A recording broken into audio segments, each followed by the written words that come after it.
Bueno, llega la emisión primera de TVC Noticias a TVC. Mi querida María Mercedes, buen día. ¿Qué tal, Robert? Amigos, muy buenos días. Gracias por estar junto a nosotros en este su espacio informativo. Tenemos amplia información a lo largo de esta hora para contarles algunos de los sucesos que ha pasado en el Ecuador y en el mundo entero. De hecho, los accidentes de tránsito hoy día están a la orden.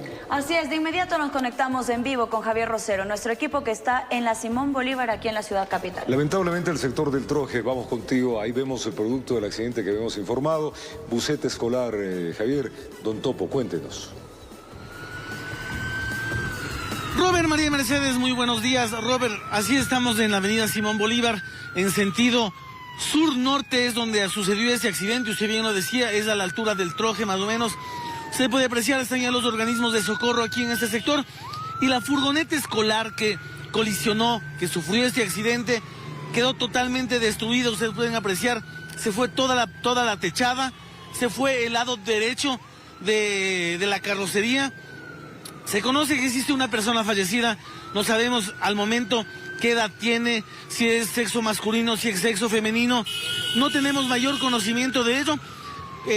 Los agentes del cuerpo de bomberos nos han indicado que en unos 5 o 10 minutos más, recabando información, ellos podrán dar declaraciones, pero lo inmediato es esto: un accidente de tránsito que deja una persona fallecida.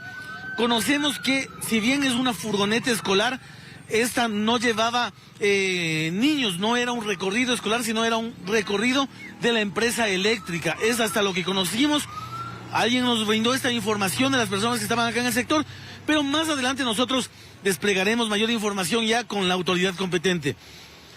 Consecuencias de este accidente de tránsito: personas heridas, ustedes pueden observar. Se encuentran sentadas, se encuentran siendo atendidas. También dentro de la ambulancia de rescate del cuerpo de bomberos están siendo atendidas varias personas que sufrieron este accidente de tránsito. En otro punto también les podemos decir, consecuencias de esta situación: el tráfico se encuentra parcialmente suspendido en sentido sur-norte. Es decir, todos los que vienen desde Santa Rosa, desde el Cantón Mejía, pasando por la Simón Bolívar. Entonces hay un tráfico fuerte, así que tomen las precauciones del caso. Mire, usted puede apreciar en este momento, amigo televidente, cómo quedó la furgoneta. Estamos desde la parte trasera. Se nota que todo el techo se fue en el accidente. Ustedes ven más adelante, si me ayuda enfocando, gatito, ahí tenemos justamente el desprendimiento del techo que está en otra posición. Miren, amigos televidentes, con esta información terrible, lamentable, nosotros volvemos con ustedes. Nos enlazamos en unos minutos más para conocer los detalles exactos y ver qué procedimientos está tomando ya el cuerpo de bomberos de Quito, también con los señores de la Agencia Metropolitana de Tránsito. Con esta información regresamos con ustedes. Buenos días. Qué lamentable, don Topo. 2 accidentes de tránsito, casualmente son buses escolares o busetas escolares. Esta vez, al parecer, no tenía pues niños a bordo, sino personal de una empresa que todavía no se especifica realmente cuál es, pero es lamentable el exceso de velocidad. Hay otro accidente en la avenida Maldonado, en el sur de Quito. Hay una congestión terrible, una moto metida en medio. Hoy hemos amanecido complicados. Muy triste, Robert. Amigos, en realidad el llamado es a la comunidad para tener conciencia, manejar con mucha precaución ahora que la calzada está mojada y sobre todo respetar las señales de tránsito y la velocidad. Este accidente lo estamos viendo en pantalla, es terrible, es un accidente. Tiene que haber estado yendo a una velocidad considerable para que se desprenda parte de la carrocería.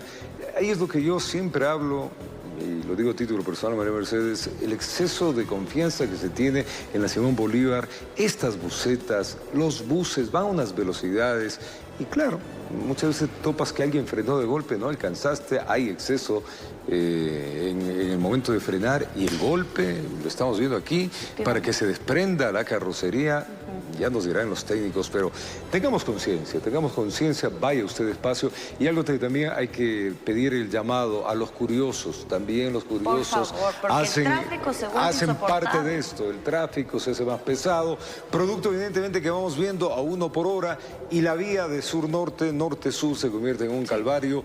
Horas de espera justamente en horas pico. Así que hay 2 vías que están conflictuadas. La Simón Bolívar a la altura del Troje está conflictuada, también la bajada hacia la la Argelia, hay un bus que está ahí, que se dio contra una casa, y hay una moto a la altura de, esto es el cuartel Epiclachima, en la avenida Maldonado. Estos los que están yendo de sur a norte, pero también las vías están conflictuadas porque están cerradas desde San Bartolo hasta Epiclachima, y los curiosos que vienen, en cambio, desde la Villa Flora, ocasionan un tráfico que llega hasta más o menos el redondel que va de, esto es el redondel que va hacia el centro, es el redondel que va hacia el norte, y también conflictúa hacia la salida de la autopista Rumiñahui, que va justamente hacia el norte y sur de la ciudad. Así que, por favor, si usted va a salir, ya sabe, los que vienen para este sector, conflictuados el tráfico. Y ¿sabes qué? También, Robert, importante el llamado a la autoridad para que se ejerzan controles, ¿no?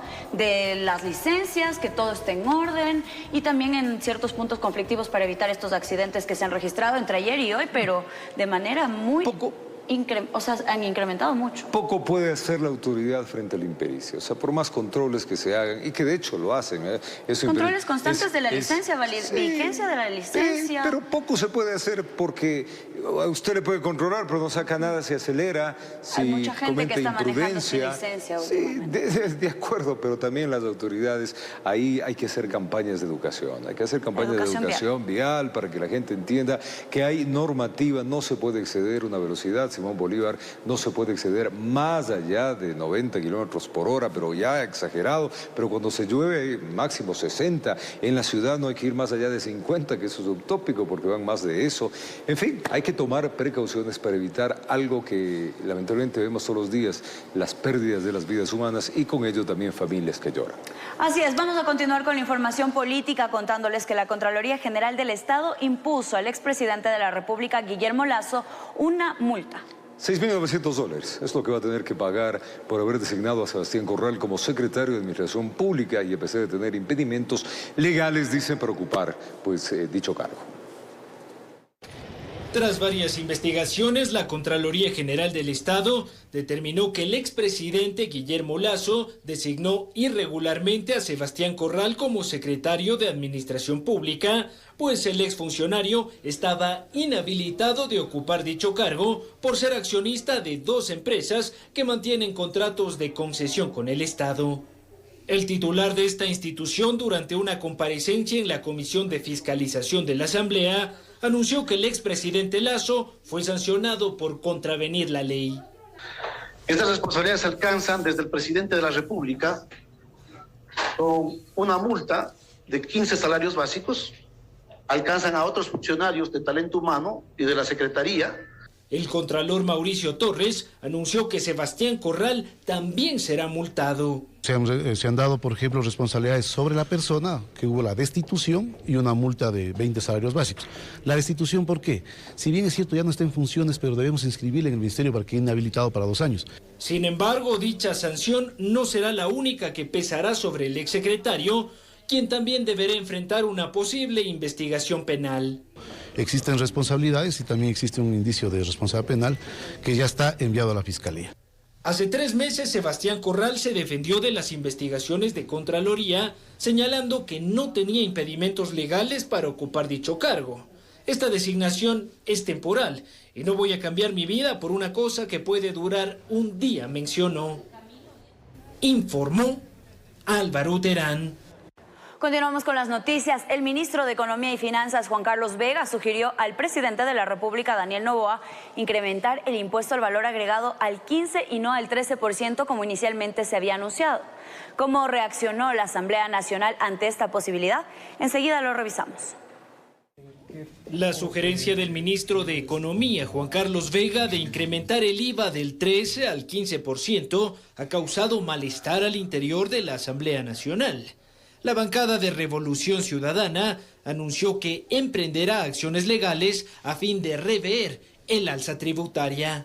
Una vez que sea publicado en el registro oficial, nosotros iremos a presentar nuestra acción de inconstitucionalidad, porque particularmente cuando yo presenté las mociones para que se mocione el archivo, no se dio paso. Legisladores afines al oficialismo rechazaron estas declaraciones y exhortaron a sus adversarios a respaldar la lucha contra el crimen organizado. El pueblo tiene que saber que los ciudadanos honestos y los ciudadanos con responsabilidad en este país tenemos que hacer lo que sea para sacar al Ecuador del momento crítico que vive.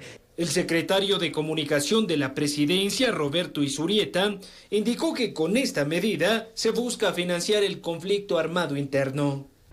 El Ecuador va a salir en la medida de que todos hagamos esfuerzos para continuar estos resultados que son muy importantes para el país. El Partido Social Cristiano, por su parte, tildó a la medida de inoportuna, pues llega en un momento de crisis económica para millones de ecuatorianos. Una provincia que viene como Esmeraldas padeciendo terremoto, inundaciones que ahorita mismo estamos viviendo. ¿Cómo se puede reactivar subiéndole los 2 o 3 puntos del IVA? La bancada de Construye no encuentra mayores reparos en esta decisión, sin embargo espera que lo recaudado por el IVA sea invertido en el sector de seguridad. Que no es una cuestión de simplemente subir el IVA y dejarlo allí, ¿no? Definitivamente tendrá que explicar en qué se va a gastar. Informó Álvaro Terán. Es que el incremento del impuesto al valor agregado al 13%, el IVA, entraría en vigencia por poco tiempo. Esto para facilitar una nueva revisión legal para que suba al 15%. Esa sería la estrategia que aplicaría el régimen desde abril, según se confirmó en el Ministerio de Economía y Finanzas. Miremos. Con el pasar de las horas deja de ser un rumor. La vigencia del impuesto al valor agregado IVA al 13%. Desde el 1 de abril será un hecho, pero al parecer tendrá pocas horas de vida, dando paso al 15%. Me parece que si nosotros revisamos la redacción de la ley, no establece tiempos. Es un derecho permanente del presidente de la República. O 3 años después, o 10 años después, o 15 años después. Cuando el presidente de la República, con informe del Ministerio de Finanzas, tenga la información que valide el incremento. Daniel Falconi, viceministro de Finanzas de forma esquiva, lo confirmó en una explicación técnica sobre la proforma presupuestaria 2024, que fue remitida a la Asamblea Nacional, que asciende a 35.536,04 millones de dólares, siendo los impuestos la fuente más relevante. En el cálculo de la proforma del presupuesto general del Estado, se debe incluir solo la normativa que esté vigente al momento de la presentación de la proforma, ¿sí? Esto quiere decir que todas las leyes económicas que ya se encuentren publicadas en registro oficial son las que se incluyeron en el cálculo, tanto la de eficiencia económica, la ley energética, la ley de extinción de dominio. Desde la Secretaría de Economía se ratificó que por ingresos suman 24.039 millones de dólares y gastos 28.848 millones, dando un déficit de 4.809 millones de dólares. Se ha establecido un objetivo de financiamiento por casi 11.000 millones de dólares, distribuidos el 42.6% en el financiamiento externo y el 57.3% en financiamiento interno. Que si bien es cierto, nosotros contamos siempre con el respaldo de organismos multilaterales, el ejercicio para la ejecución de la proforma de este año también necesita o requiere que dentro del sector doméstico el Ministerio de Economía y Finanzas cumpla metas y objetivos específicos para la colocación del financiamiento interno como tal.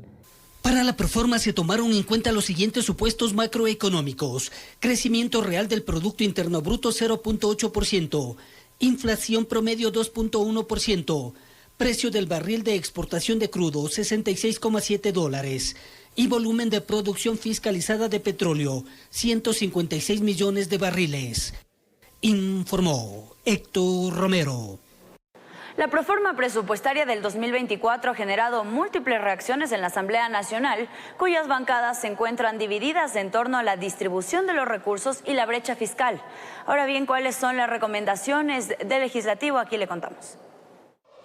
La proforma presupuestaria 2024 llegó a la Asamblea Nacional y en los próximos 30 días se prevé que los legisladores aprueben u objeten la propuesta del Ejecutivo.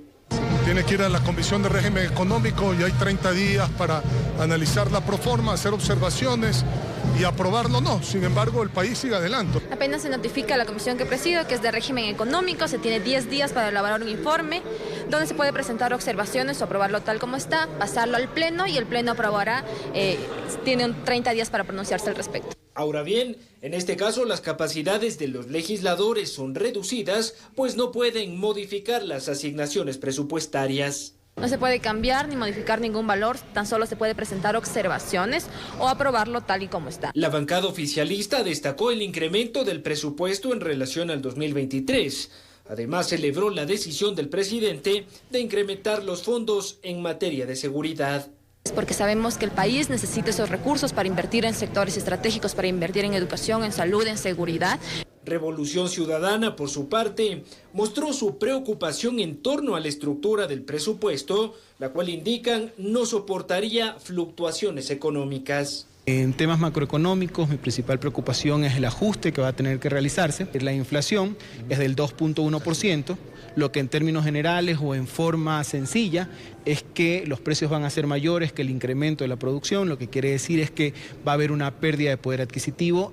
Construye y el Partido Social Cristiano exhortan al gobierno a transparentar y diversificar el presupuesto una vez que se incorporen los recursos obtenidos por los nuevos impuestos. Y que se invierta en darle más implementos, más equipamiento, más vehículos, que se fortalezca la fuerza pública. Mientras tanto, algunas instituciones del Estado reclaman mayores asignaciones para garantizar la eficiencia de sus servicios. Tenemos que comprender la situación del Estado, pero nosotros nos haría falta para lo que es personal. Ahora pueden ver, no podemos empezar, por ejemplo, a hacer el examen de todas las declaraciones juramentadas porque nos falta un poco de personal, tenemos que hacerlo por grupos. Informó Álvaro Terán.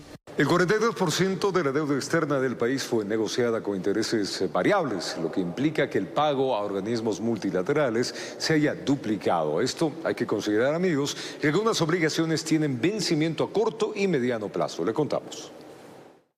La deuda externa que el Ecuador mantiene con acreedores internacionales ha sido un tema recurrente en la agenda económica. Y es que estos valores han experimentado un aumento en los últimos años debido a las condiciones en las que fueron negociados. Según datos del Banco Central del Ecuador, la deuda externa total a noviembre de 2023 alcanzó los 47.682 millones de dólares. De ese monto, más del 40% tiene una tasa de interés variable. Por ejemplo, en 2023, el país pagó 1.046 millones de dólares de intereses a los organismos multilaterales. Esto frente a los 518 millones pagados en el año 2022. Según el exministro de Finanzas, Fausto Ortiz, estas cifras no resultarían altas y serían aún manejables. En promedio, ¿cuál es el costo financiero de nuestro endeudamiento público? Es 4% de interés. ¿Es alto? La respuesta es no, no es alta. ¿Es inmanejable? La respuesta sigue siendo no. Sin embargo, de acuerdo a Ortiz, el escenario adverso que enfrenta el país no estaría relacionado con los montos, sino con los plazos de vencimiento de deuda, ya que algunos se concentran entre este 2024 y el futuro 2026. La deuda en los bonos globales, esa deuda que son en total más o menos unos 15.000 millones de dólares, esa está venciendo del 2026 al 2040, es decir, en menos de 15 años esa deuda habrá que pagarla. La deuda con los multilaterales, la deuda con el Fondo Monetario son vencimientos de corto plazo. Nuestro mayor problema es el plazo más que la tasa de interés. El país se enfrenta a la necesidad de encontrar un equilibrio entre el impulso del desarrollo económico y la gestión responsable de sus obligaciones financieras. El histórico de la deuda para mí no es un problema, para mí el problema es el futuro de la deuda y por eso hay que recortar ese enorme déficit fiscal con las medidas poco populares que está tomando el gobierno, como aumentar el IVA o como seguramente en estos días siguientes aumentar el precio de combustibles, aunque sea empezando con la extra. A medida que Ecuador avanza en la búsqueda de soluciones para enfrentar el endeudamiento internacional, la atención se centra en la capacidad del gobierno para implementar medidas efectivas que impulsen el desarrollo económico, pero sin comprometer la estabilidad financiera del país. Informó Miguel Ángel Bedoya. Y hay una... 7:21 en la mañana, varias vías de la ciudad de Quito amanecieron con problemas de vialidad, productos de accidentes de tránsito, uno de ellos en la Simón Bolívar, altura de El Troje. Ahí hay una buseta escolar que sufrió un lamentable accidente. Vamos a tener mayor información con Javier Javier Don Topo, la información está ahí. Mi querido Javi, mayor información de esta buseta. Es lamentable ver el estado que está. Hasta el momento sabemos que hay una persona fallecida. ¿Qué otros detalles se tiene? Robert, amigos televidentes, mire, siendo las 7:22. Nosotros continuamos en este accidente de tránsito en la avenida Simón Bolívar en sentido sur-norte a la altura del Troje, pasando la bandera de Quito. Así le conocen las personas a este sector. Y lo que ustedes pueden observar, mire, es justamente se entiende que la furgoneta escolar golpeó contra el tráiler que se encuentra estacionado en la parte de atrás de la misma y colisionó, se desprendió el techo a la parte derecha de la misma. Existen 6 personas que nos han informado ya, señores del Cuerpo de Bomberos, que se encuentran heridas, se entiende, estables en las ambulancias de aquí del sector. Y hay una persona fallecida, sabemos que es una menor de edad, está tendida en el piso con una capa negra.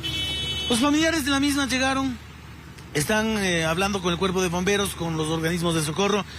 Y es una de las situaciones más complejas y más difíciles en realidad que tiene esta profesión, cubrir este tipo de noticias dolorosas, lamentables, que hay que informarle a la ciudadanía. Les decimos de igual manera que se está esperando que llegue el CIAD, está esperando que llegue criminalística también para levantar el cadáver, y posterior a ello, se entiende, se levantará ya este cerco de seguridad, pues la vía Simón Bolívar permanece cerrada o parcialmente cerrada en sentido sur-norte. Se ha habilitado solo un carril, cuando en realidad son 3 carriles los que circulan por aquí, por eso se ha generado bastante tráfico. Vamos a acercarnos nosotros un poco de ambulancias, son alrededor de 1, 2, 3, 4, 5 ambulancias que se encuentran aquí, entre del ECU 911, también de la Cruz Roja Ecuatoriana, y están ya alistándose para avisar justamente a las autoridades a dónde se podrán llevar a estas personas. Aquí están algunos de los ciudadanos que fueron lastimados en este accidente de tránsito. Se encuentra en el piso también de reflejos, destellos de lo que fue el mismo. Se encuentran máculas de sangre y pues obviamente también toda la situación en torno al choque, el desprendimiento, plásticos, fierros de lo que sucedió en este sector. Amigos televidentes, con esta información nosotros regresamos con ustedes, informándoles lo que les habíamos comentado. Existe una persona menor de edad fallecida, ya llegaron los familiares, 6 más estarían en las ambulancias. No les presentamos ninguna entrevista con las autoridades, con los organismos de socorro, pues han dicho que no se van a pronunciar al momento de forma presencial. Con esta información regresamos con ustedes. Buenos días. Qué choque tan lamentable la pérdida de una adolescente, una menor de edad. Vayan con cuidado en las vías, no queda otra. 3 personas resultaron heridas en un siniestro de tránsito también en San Bartolo, a la altura del cuartel EPLIC La Chima. Esto es en la avenida Maldonado. Aparentemente un auto y una motocicleta están involucrados. Las personas, como estamos viendo, pues están siendo atendidas por personal de salud. La MT informa que existe un cierre parcial, lo que habíamos dicho, en la vía en el sentido sur-norte. Esto debido al incidente en el que en el lugar se encuentran ya patrulleros y ambulancias. El tráfico está afectado en esta zona. Recomendamos, igualmente que las autoridades lo dicen, tomar vías alternas para llegar a su destino. Vías congestionadas, Simón Bolívar y avenida Maldonado, esto es a la altura del sur de Quito. 7:25 a.m, momento de contarles que la Comisión Anticorrupción denunció presuntas irregularidades en la compra de dispositivos médicos en un hospital público de Quito. Ellos indican que al final el proceso habría favorecido a un proveedor que figura como un piloto de avión.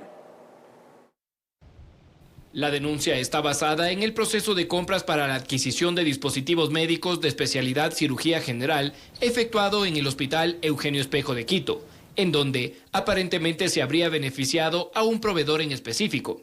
Se desechan a las empresas, se quedan con las empresas naturales y evidentemente favorecen a una de ellas en una clara demostración de que el favor es para aquellos que tienen una pequeña experiencia o no la tienen en este tipo de procedimientos de venta.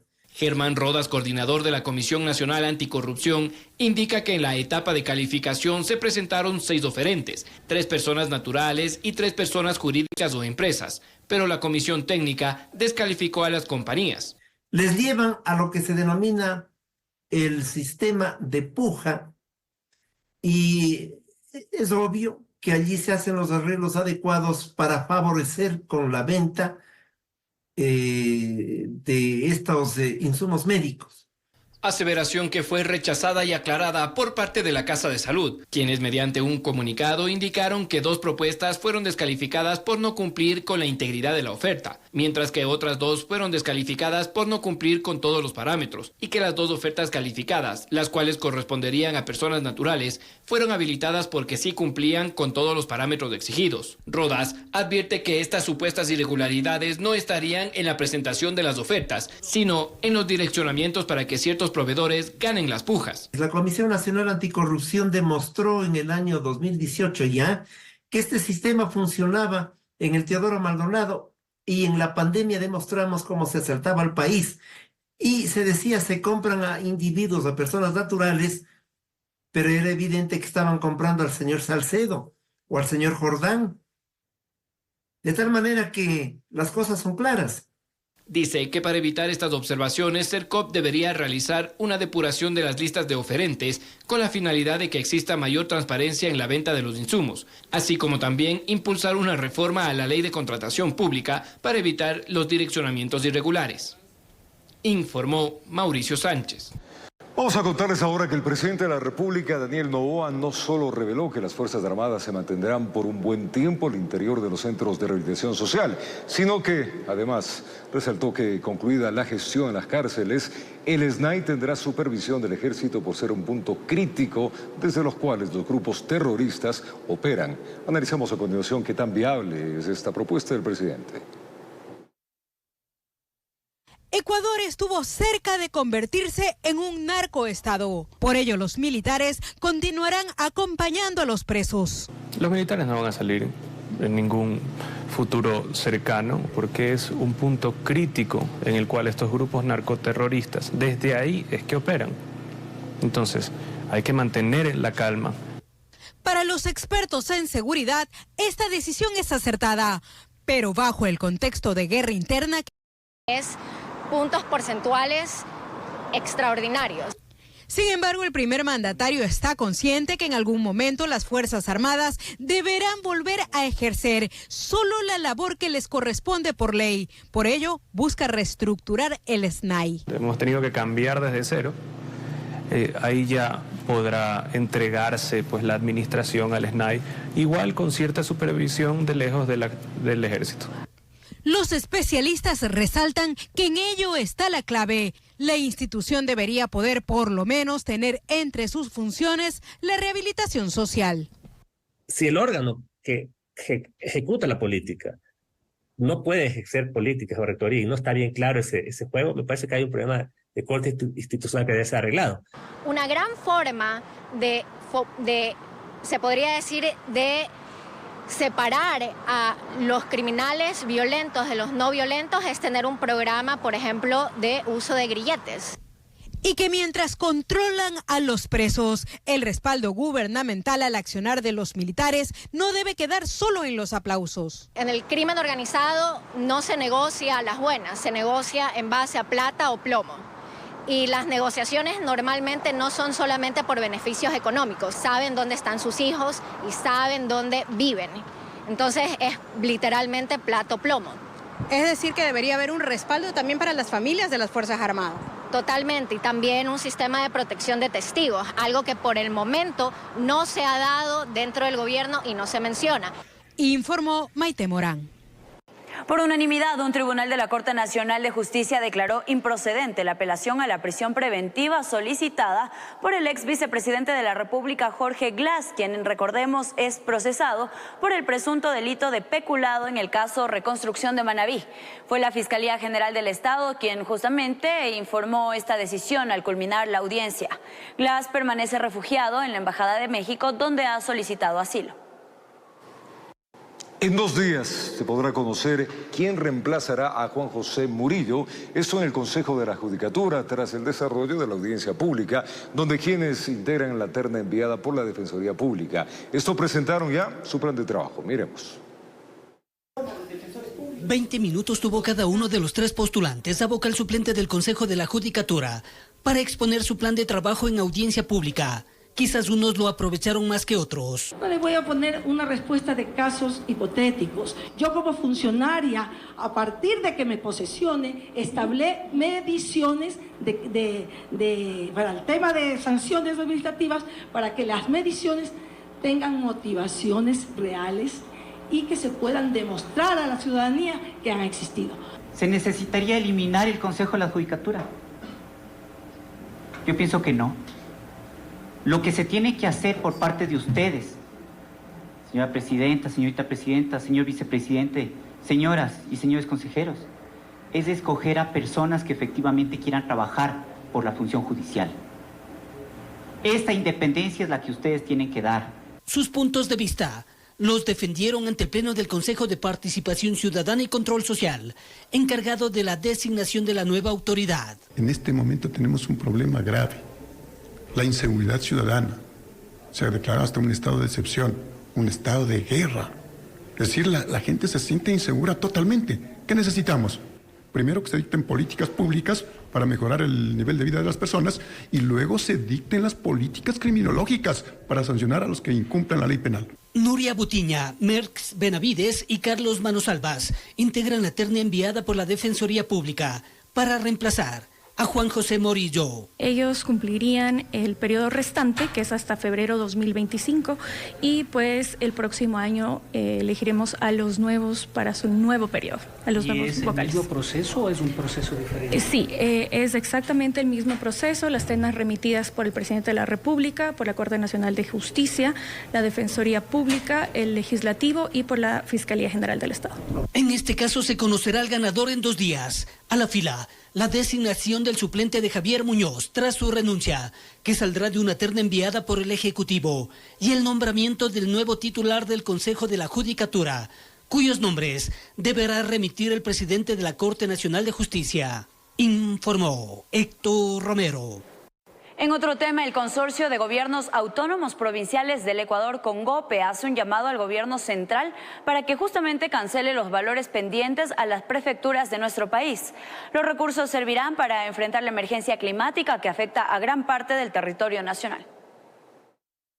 El fuerte temporal que afecta a varias provincias del país preocupa al Consorcio de Gobiernos Autónomos Provinciales del Ecuador, CONGOPE, pues la falta de liquidez complica sus trabajos para enfrentar la emergencia por las intensas lluvias. Según la Secretaría de Gestión de Riesgos, 23 de las 24 provincias del país están en alerta. Y necesitamos como GATS, nosotros específicamente como prefecturas en el marco de nuestras competencias, poder dar la atención necesaria a todas las emergencias viales, de riego y drenaje, las zonas productivas que están siendo afectadas y sobre todo el tema de ayuda humanitaria que se está generando en cada uno del territorio nacional. Hacen un llamado al gobierno nacional para que transfiera los recursos económicos establecidos en la Constitución y la ley a las prefecturas. La deuda correspondería a 4 meses de las asignaciones del modelo de equidad territorial, unos 142 millones de dólares. Es necesario poder contar con compra urgente de maquinaria para atender las emergencias viales.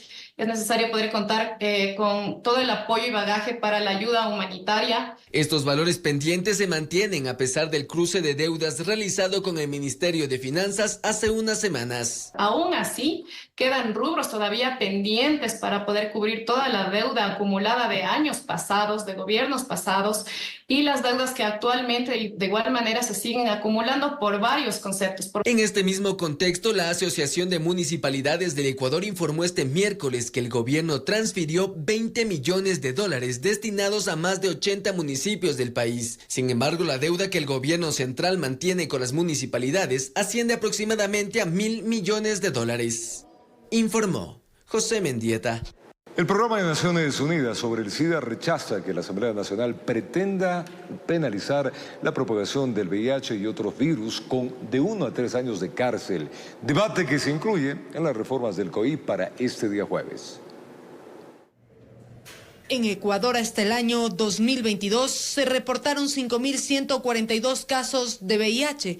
De ellos, 3.678 son hombres y 1.464 mujeres.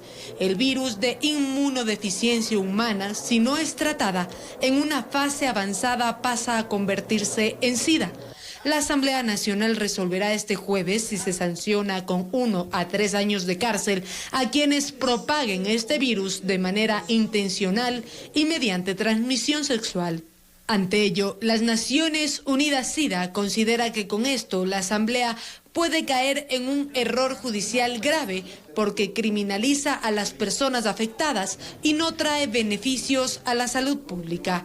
Es un artículo muy ambiguo, muy amplio, obviamente queda a libre criterio del fiscal y de los jueces para seguir el proceso e incluso sancionar y criminalizar a estas personas. Hay que tener mucho cuidado en este sentido. Según el Ministerio de Salud, las provincias en donde se registran más casos de VIH son Napo, Esmeraldas, Santo Domingo, Guayas, Pichincha y Manabí. Insistir en que personas que se encuentran en una situación ya vulnerable, recriminarles e insertarles a los centros de privación sin que incluso el Estado tenga garantías para el cuidado de la salud y que no pueda incluso generarse mayor infección dentro de los centros, es una irresponsabilidad. Sobre este punto, el presidente de la Asamblea, Henry Kronfle, adelantó que podría existir una negativa. Ahí están los temas de castigar, por ejemplo, a gente que tiene enfermedades catastróficas y una serie de cosas. Eso sería una segunda moción que estoy seguro que no habrían los votos de la mayoría de la Asamblea Nacional. Informó Valeria Navarro.